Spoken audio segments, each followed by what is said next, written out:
Skuadra e Vllaznisë nuk do lejojë asnjë prej futbollistëve aktual që të largohen.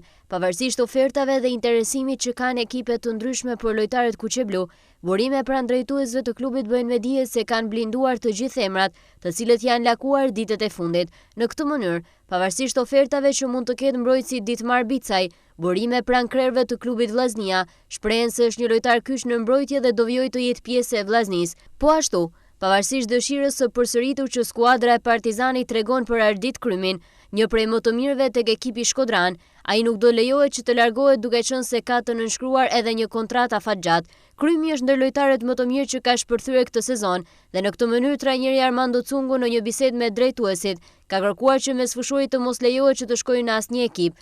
Në të njëjtën kohë, një lojtar i rëndësishëm është edhe sulmuesi Eral Çinari. Edhe ky i fundit është pëlqyer nga Partizani, por Vllaznia nuk do ta lejojë që të largohet duke qenë se ka të nënshkruar edhe një kontratë afatgjatë. Nga ana tjetër, kuqeblut janë në kërkim të një sulmuesi cilësor dhe pritet që në ditët e janarit të vinë lojtar për të provuar pavarësisht se situata ekonomike nuk është shumë favorizuese për kuqeblut. Vllaznia pushet disa mundësi për sulmin, pika më e dobët gjatë këtij sezoni për skuadrën e trajnerit Armando Cungu.